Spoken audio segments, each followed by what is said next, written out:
यहाँ पर हम लोग उनके साथ आए थे और हमारे सीनियर लीडर भी हैं, हमारे प्रधान भी हैं, यहाँ पर हमारे जिला परिषद मेंबर भी हैं। सभी को आज हम लोग एफआईआर किए।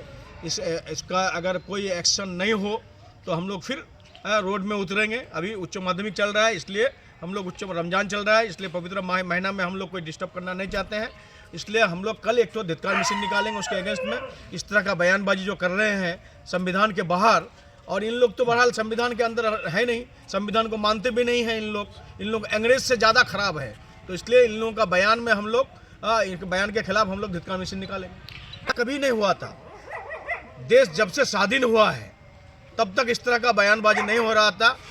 ये कुछ आरएसएस का बजरंग दल का नेता अभी एमएलए बन गया, एमपी बन गया, इस तरह का भाषण दे रहे हैं।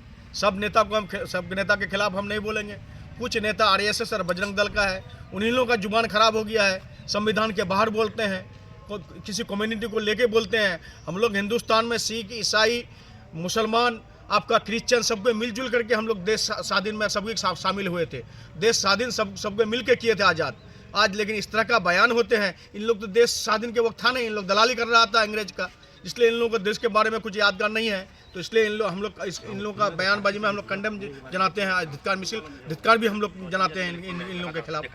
सर, क्या गिरफ्तारी की मांग की है? आप गिरफ्तारी प्रशासन, हम लोग तो बोलेंगे कि उसको बीजेपी का जो प्रदेश प्रेसिडेंट है और बीजेपी का जो राष्ट्र प्रेसिडेंट है, बीजेपी का जो हमारे हिंदुस्तान के जो प्रधानमंत्री है, माननीय प्रधानमंत्री, उनसे मेरा गुजारिश है कि इन लोग ऐसे आदमी के ऊपर कार्रवाई होना चाहिए। सरकार का काम सरकार करेगा। सरकार ऐसे में कांग्रेस क्या बोलता है नहीं बोलता है, कांग्रेस भी तो उन लोगों के साथ मिले हुए हैं। कांग्रेस भी तो उन लोगों के साथ मिले हुए हैं। कांग्रेस को कैसे हम लोग बंगाल में बोलेंगे? बंगाल का कांग्रेस तो उन लोगों से मिले हुए हैं, तो इसलिए कांग्रेस का बात हम लोग बोलना नहीं चाहते हैं। कांग्रेस क्या करता नहीं करता है, कांग्रेस जिस तरह से हमारे बंगाल में कुछ एमपी को हराने में काम किया कांग्रेस बीजेपी के साथ, तो कांग्रेस का बयान इस तरह का होते रहता है।